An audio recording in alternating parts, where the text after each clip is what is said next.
There are always new things to try in the garden in the quest for more harvest with less effort, and anything which saves a little time, increases the chances of success, or saves money is worth considering. Here are our top 10 gardening hacks. Turn a long-handled tool into a measuring stick. Lay the tool on the ground and place a tape measure next to it. Using a permanent marker, write measurement marks onto the handle. When you need to space plants a certain distance apart, you'll already have a measuring device in your hand. Rejuvenate old plastic labels by rubbing with sandpaper. Permanent marker will be rubbed away quite easily and you'll get several years of use out of them. Or make your own labels. Used, clean yogurt pots can be cut into strips to make several labels from one pot. Old broken roof tiles make attractive markers by labelling with white paint. Or, for a more natural look, smooth flat stones of various sizes can be written on with paint or permanent marker and can be placed unobtrusively at the base of your plants and reused each year. If you're all out of cloches and there's an unexpected frost forecast, use a terracotta pot instead. Turn them upside down and pop one over your precious seedlings. It'll act as a warm jacket against a light frost. Don't forget to remove it in the morning so your plant can get the light it needs to grow.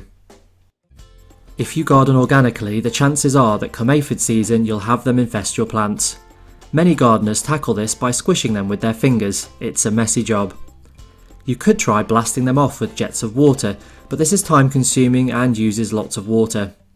Instead, try using sticky tape.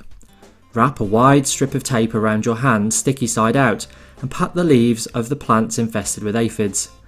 Concentrate on the undersides of leaves because that's where they like to hide. If you live in a hot area or have a particularly sunny spot in your garden, you might find that thirsty plants like cucumbers and tomatoes dry out quickly without irrigation, reducing the crop or quality. Make water reservoirs out of plastic water bottles to keep your plants healthy. Drill a few small holes into the cap to allow water to percolate out. Cut the bottom off the bottle.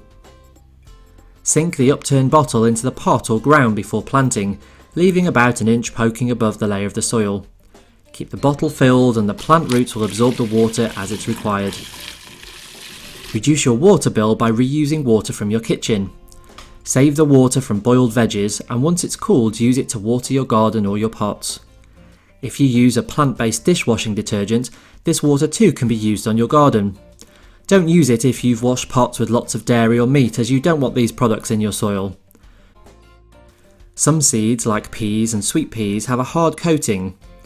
Once planted out, it takes a while for this coating to break down and for germination to begin.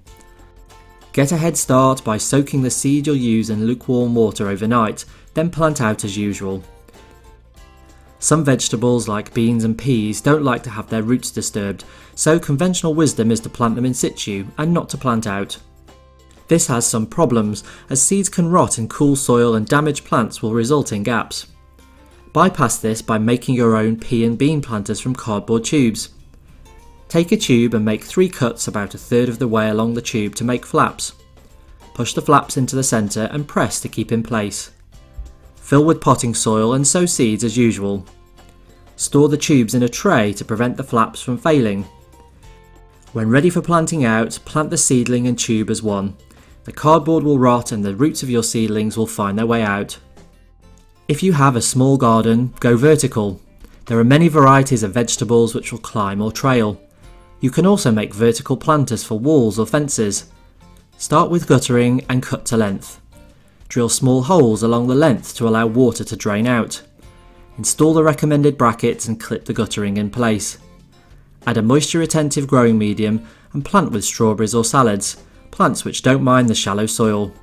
Keep it watered or install drip irrigation. Use garden planning software to help plan what you're going to grow and where. Good planning reduces the risk of losing plants by sowing at the wrong time, spacing them incorrectly or forgetting to rotate crops to reduce the likelihood of soil-borne pests and diseases from one year to the next. It will also help you to plan succession planting so you can quickly see where gaps will appear and have plants ready to fill those gaps, making sure you get as much food as possible from your space. What's your top gardening hack? Share it with us by leaving a comment in the box below and subscribe to our channel for more great gardening videos.